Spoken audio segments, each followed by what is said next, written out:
নমস্কার, সবাই কেমন আছেন? আশা করি সবাই ভালো আছেন। তাই যে কি গুলাইছি কোনদিন চালের গুঁড়ো বানাবো হলো এই যে কাশি পুরা পিঠে, বুঝেছেন? এখন শীত এসে গেছে, এখন ছেলে পেলে তো সন্ধে হলেই বাহেনা ধরিছে এক একদিন যে আজকে কাশি পুরা বাজো, আজকে পাটি সাপটা করো, আজকে আন্দোসা করো।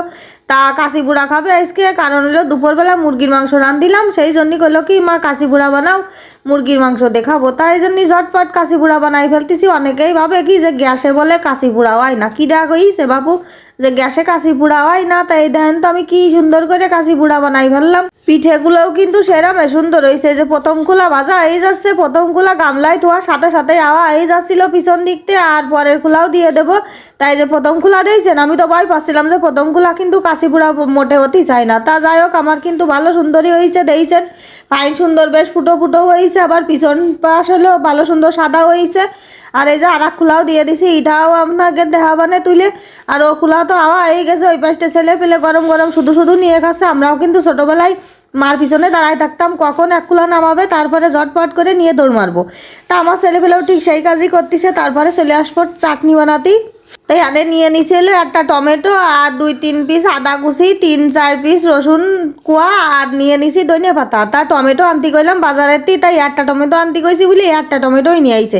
তা বাড়ি আসলে আমি কছি কি যে টমেটো তুমি একটা নিয়ে আসলে কিরাম করে, কয় ওরে টমেটো একটা টমেটো নিয়েছে 20 টাকা। আমি বললাম নাও, তাহলে তো এবার টমেটো খাওয়া হয়ে গেল।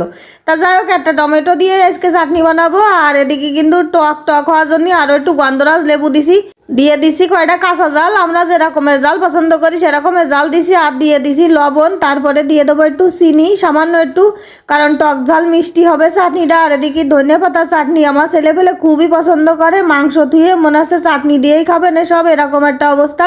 আর গন্ধরাজ লেবু দিয়াতে আরও যেন স্বাদ 4-5 গুণ বেরিয়ে গেছে। এই চাটনিটা কিন্তু একটু পাতলা হয়ে গেছে আমার, কারণ ধনে পাতা কম হয়ে গেছে আর টমেটো একটু বড় সাইজে ছিল, সেই জন্যই পাতলা পাতলা হয়ে গেছে। আর এদিকে কিন্তু চাটনি রেডি। আর এই যে গরম গরম পিঠে একদম ধুমো বেরোছে, 1 গামলা পিঠে করে নিয়ে আসি। সবাই এখন রেডি হয়ে বসে রয়েছে, কখন পিঠে পাতে পড়বে, চাটনি পড়বে, মাংস পড়বে, ঝটপট খাইয়ে নেবে। আর পিঠেগুলো দেখিছেন একদম সেই যেরম ফুটো ফুটো হয়েছে সেরম ফুলিছে। আর এই পিঠে কিন্তু যদি দুধি ভিজানো হইতো তাহলে পরে ফুলে একেবারে টইটুম্বুর হয়ে যেত, নরম তুলতুলে হইতো। আর আমার শাশুড়ি মা আবার আগের দিন 2টো মুরগি পাঠাই দিয়েছে গ্রামেরতে।